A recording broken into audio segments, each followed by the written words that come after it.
கர்த்தருக்கு பிரியமானவர்களே, உங்களை யாவரையும் இயேசுவின் நாமத்தினால வாழ்த்துகின்றோம். சில மருத்துவமனைகளில் முக்கியமாக அந்த பிரசவ வார்டு, லேபர் வார்டு, அங்கெல்லாம் பார்த்திங்கன்னா அழகான குழந்தைகள் முகங்கள் பதித்த அந்த ஃபோட்டோஸ், இல்லை இயற்கை காட்சிகள், ரொம்ப ஒரு மாதிரி மனதுக்கு இதமான ஒரு ரம்மியமான ஒரு அழகான ஃபோட்டோஸ் வச்சுருப்பாங்க. ஏன் அப்படின்னு பார்த்திங்கன்னா, பிரசவ வேதனைப்படுகிற ஒரு சகோதரி இதை பார்க்கும் பொழுது அவங்க மனசுக்குள்ளே நல்லா இந்த குழந்தை முகம் அழகாக இருக்கிறது, நன்றாக இருக்கிறது, அப்படி அந்த வைப்ரேஷன் உருவாக்குவார்களாம். அந்த குழந்தை அப்படி பிறக்கும் அப்படின்றது நம்பிக்கை. வேதம் சொல்கிறது, அவர்கள் அவரை நோக்கி பார்த்து பிரகாசம் அடைந்தார்கள், அவர்கள் முகங்கள் ஒன்றும் வெட்கப்படவில்லை. நாம் கர்த்தரை நோக்கி பார்க்க அழைக்கப்படுகிறோம். நம்ம யாரை நோக்கி பார்க்குறோம், எதை நோக்கி பார்க்குறோம், நமக்கு முன்னாடி எதை வைத்து இருக்கிறோம், அப்படிதான் வாழ்க்கை அமைகிறது அப்படின்னு சொல்கிறாங்க. தாவீது சொல்வார், கர்த்தரை எனக்கு முன்பாக நிறுத்தி நோக்கி கொண்டு இருக்கிறேன், நான் அசைக்கப்படுவதில்லை அப்படின்னு சொல்கிறாங்க. ஒரு நாள் பேதுரும் யோவானும் ஒரு தேவாலயத்துக்கு போகும்படியாய் புறப்பட்டு போகிறார்களாம். அப்படி புறப்பட்டு செல்லும் பொழுது வழி அருகே சில பிச்சைக்காரர்கள் அமர்ந்திருந்தார்களாம். அதில் ஒருவர் சொல்கிறாங்க, அவன் அவர்களை நோக்கி பார்த்தான், அவங்கள உற்று பார்க்கிறான், நோக்கி பார்க்குறான். அவங்க அந்த மனிதன் நினைத்தாரு, இவங்க ஏதாவது கொடுப்பாங்க, தனக்கு ஏதாவது கிடைக்கும் என்று அவன் அவர்களை நோக்கி பார்த்தான். அப்போ பேதுரும் யோவானும் சொல்லுவாங்க, வெள்ளியும் பொன்னும் என்னிடத்தில் இல்லை, என்னிடத்தில் உள்ளதை உனக்கு தருகிறேன், இயேசு கிறிஸ்துவின் நாமத்தினால எழுந்து நட அப்படின்னு சொல்லுவாங்க. உடனே அவன் கால்களும் கரடுகளும் பலம் கொண்டது. அவர் ஏதாவது வெள்ளி, அந்த காலத்தில் வெள்ளி பணங்களை பொன் பணங்களை பயன்படுத்தி கொண்டிருந்தார்கள்.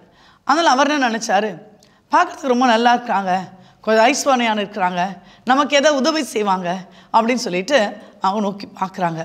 ஆனால் அந்த மனிதன் எதிர்பாராத ஒரு அற்புதத்தை, அதிசயத்தை இந்த பேதுரு யோவானும் சொல்கிறாங்க, நசரேயனாகிய இயேசுவின் நாமத்தில் எழுந்து நட. இதை பார்த்தவுடனே பெரும் கூட்டம் கூடிவிட்டது. அப்போ பேதுரு சொல்வார், நீங்கள் என்னை நோக்கி பார்க்கிறது என்ன, கர்த்தரோட நாமத்தை பற்றும் விசுவாசத்தினால நீங்கள் என்ன பண்ணுங்க, அவரை அறிந்திருக்கிறீங்களே, அவரோட நாமம் இவனை பலப்படுத்தினது, அவனோட நாமம் தான் அவனுக்கு சுகத்தை தந்தது அப்படின்னு சொல்லிட்டு அப்போஸ்தலர் 3ஆம் அதிகாரம் 12ஆம் வசனமும் 16ஆம் வசனத்தில் அப்படி சொல்கிறாங்க. அப்போ வேதம் சொல்கிறது, சிலர் கர்த்தரை நோக்கி பார்த்தார்கள். நாம் எதை நோக்கி பார்க்கிறோம்? பல வேளைகளில் மனிதர்களை நோக்கி பார்க்கிறோம், மனித உறவுகளை நோக்கி பார்க்கிறோம், நமக்கான அதிகாரம் படைத்தவர்களை நோக்கி பார்க்கிறோம். இங்கே அழகாக தனக்கு ஏதாவது கிடைக்கும் என்று எண்ணி அவன் என்ன பண்ணுறான், அவர்களை நோக்கி சிலர் டாக்டர்ஸே நம்பியிருப்போம், அவங்களே நோக்கி பார்ப்போம். ஆனால் இன்றைக்கு கர்த்தரை நோக்கி பார்க்கும்போது சில ஆசீர்வாதங்கள் நம்முடைய வாழ்க்கையிலே வருகிறதாம். ஏசியா 45:22 சொல்கிறது, பூமியின் எல்லை எங்கும் உள்ளவைகளே என்னை நோக்கி பாருங்கள், அப்பொழுது நீங்கள் ரட்சிக்கப்படுவீர்கள். எபேசியர் சொல்கிறாங்க, கிருபையினாலே விசுவாசத்தை கொண்டு ரட்சிக்கப்பட்டீர்கள், இது உங்களால் உண்டானது அல்ல, இது தேவனுடைய ஈவு என்று வேதம் சொல்லுகிறது. நாம் ரட்சிக்கப்பட அழைக்கப்படுகிறோம். இரண்டாவது, என்னாகமம் 21:8 சொல்கிறாங்க, கர்த்தர் மோசேயை நோக்கி, நீ ஒரு கொள்ளிவாய் சர்ப்பத்தின் உருவத்தை செய்து ஒரு கம்பத்தின் மேல் தூக்கி வை, கடிக்கப்பட்டவன் எவனோ அவன் அதை நோக்கி பார்த்து பிழைப்பான் என்றார். ரெண்டாவது நோக்கி பார்க்கும்போது உயிர் பிழைக்கிறது. இந்த வனாந்தரத்தில் இஸ்ரவேல் ஜனங்கள் ட்ராவல் பண்ணுறாங்க இல்லையா, அப்போ அந்த ஜனங்க என்ன பண்ணாங்க, எதுக்கு எடுத்தாலும் முறுமுறுப்பாங்களாம். மோசே ஒன்று சொன்னால் இவங்க ஒன்று செய்வாங்க, மோசே ஒன்று சொன்னால் உடனே முறுமுறுப்பாங்க. மோசே கிட்ட தான் பேசினாரா, ஆரோன் கிட்ட மட்டும் தான் பேசினாரா, உங்ககிட்ட ஆண்டவர் சொன்னாரா, இப்படி முறுமுறுத்து கொண்டே இருப்பாங்களாம். இந்த முறுமுறுப்பை கேட்டு கேட்டு கேட்டு ஆண்டவர் ஒரு நாள் என்ன பண்ணிட்டாரு, தண்டனையாக கொள்ளிவாய் சர்ப்பங்களை அனுப்பிவிட்டார். அந்த கொள்ளிவாய் சர்ப்பங்கள் அநேகரை கட்டுதலை இறந்து போனார்கள். அப்போ திருப்பி அவங்க என்ன பண்ணுறாங்க, மோசே கிட்ட நாங்கள் ரொம்ப பாவம் செஞ்சிட்டோம், ஆண்டவருக்கு விரோதமாய் பாவம் செஞ்சோம், அதனால் என்ன பண்ணுங்க, எனக்கு உதவி செய்யணும்னு கேட்பாங்க. அப்போ தான் ஆண்டவர் சொல்வார், எந்த கொள்ளிவாய் சர்ப்பத்தினால கடி வாங்கினாங்களோ, கடிக்கப்பட்டதோ, அந்த கொள்ளிவாய் சர்ப்பத்தோட உருவத்தை செய்து மேலே தூக்கி வை, அப்போ அங்கே அதை வெண்கல சர்ப்பம், அதை நீங்கள் பார்க்கும்போது பிழைப்பார்கள் சொல்கிறாங்க. அது அவரை நோக்கி பார்த்து பிழைத்தார்கள் அப்படின்னு சொல்கிறாங்க. அப்போ நம்மவரை நோக்கி பார்க்கும்போது நாம் பிழைப்பதற்கு அழைக்கப்படுகிறோம். நம்முடைய பலவீனங்களில், நம்முடைய நோய்களில், நம்முடைய தேவைகளில் அநேக தரம் மனுஷரை நோக்கி பார்க்குறோமே, அப்படி இல்லாமல் ஆண்டவரை நோக்கி பார்க்க நாம் அழைக்கப்படுகிறோம். 2வது பார்த்தீங்கன்னா சங்கீதம் 34 பிரகாசம் அடைந்தார்கள். அவர் நோக்கி பார்த்தவங்க பிரகாசம் அடைந்தார்கள் அப்படின்னு சொல்கிறாங்க. ஒரு சூரியன் ஒரு நாள் முழுவதும் பிரகாசித்து கொண்டே இருக்கிறது. சந்திரனுக்கு ஒளி இல்லை. ஸோ அந்த சந்திரன் அப்படின்றது ஒவ்வொரு நாளும் அந்த சூரியனை பார்த்து கொண்டே இருக்கிறது இல்லையா? உடனே இரவில் என்ன பண்ணுறது? நிலவாய் ஒளிர்கிறது. அப்போ கர்த்தரை நோக்கி பார்க்க, அவர் சமூகத்தில் காத்திருக்க நாம் அழைக்கப்படுகிறோம். பல வேளைகளில் ஆண்டவரை மறந்து உலக பிரகாரமான வேலைகள், உலக பிரகாரமான காரியங்கள், உலக பிரகாரமான உறவுகள், உலக பிரகாரமான அன்பு, இதற்கு நான் முக்கியத்துவம் கொடுக்குறேன் இல்லையா? ஆனால் ஆண்டோட அன்பு என்றைக்கும் மாறாததான் இருக்கிறது. அவர் சொல்வார், இந்த ஜனத்தை எனக்கென்று ஏற்படுத்தினேன், இவர்களின் துதியை சொல்லி வருவார்கள். அப்போ ஒவ்வொரு நாளும் கர்த்தரை துதிப்பதற்கு, அவரை ஆராதிப்பதற்கு, அவரை குறித்து பேசுவதற்கு நாம் நம்மை ஒப்பு கொடுக்க வேண்டுமா?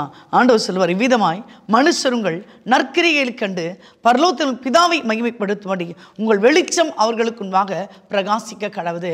நம்ம குட் எக்ஸாம்பிள்ஸா, ஒரு முன்மாதிரியா கர்த்தருக்குன்பாக இருக்கும்போது அவர் நம்மிலே அதிகமாய் மகிழ்ந்து களி கூறுவாராம். இன்னொன்று பார்த்தீங்கன்னா, நோக்கி பார்க்கும்போது விண்ணப்பத்தின் ஆவி சொல்வார். அந்த சகரியா 12:10 நான் தாவீது குடும்பத்தாரின் மேலும் எருசலேம் குடிகளின் மேலும் கிருபையின் ஆவியையும் விண்ணப்பத்தின் ஆவியையும் நான் ஊற்றுவேன் அப்படின்னு சொல்கிறாங்க.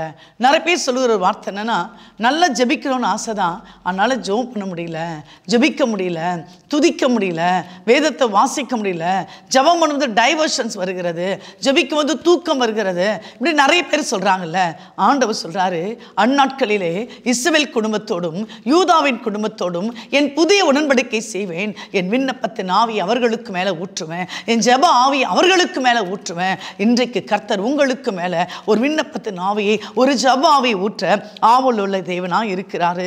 சில வேளையில் அவரை நோக்கி பார்க்கும்போது நமக்கு சகாயம் கிடைக்கிறது. முகத்தை எனக்கு மறையாதேயும் நீரே எனக்கு சகாயர் என்று சங்கீதம் 27:9 சொல்லுகிறது. பல வேளைகளில் மனுஷங்க உதவி செய்யணும்னு சொல்லுவாங்க, ஆனால் உதவி செய்யாமல் போவாங்க. ஆனால் கர்த்தர் நமக்கு எப்படி இருக்கிறாராம்? அவர் நமக்கு சகாயராக இருக்கிறாராம். அவர் எப்படி இருக்கிறாராம்? நான் உனக்கு போதித்து நீ நடக்க வேண்டிய வழியை உனக்கு காட்டுவேன், உண்மையில் என் கண்ணை வைத்து நான் உனக்கு ஆலோசனை சொல்லுவேன் அப்படின்னு சொல்றாரு. அவரை நோக்கி பார்க்கும்போது, நீங்கள் தம்முடைய அடிச்சுவடை தொடர்ந்து வரும்படி உங்களுக்காக மாதிரியை நான் பின்வைத்து போகிறேன் அப்படின்னு சொல்றாரு. ஒரு வெற்றியுள்ள வாழ்க்கை வாழ்வதற்கு கர்த்தரை நோக்கி பார்க்க வேண்டுமா? கர்த்தரை நோக்கி பார்க்கும்போது பார்த்தீங்கன்னா, ஆண்டவர் கூட அந்த 5 அப்பத்தை 2 மணி எடுக்கும்போது வானத்தை அண்ணாந்து பார்த்து என்ன பண்றாரு?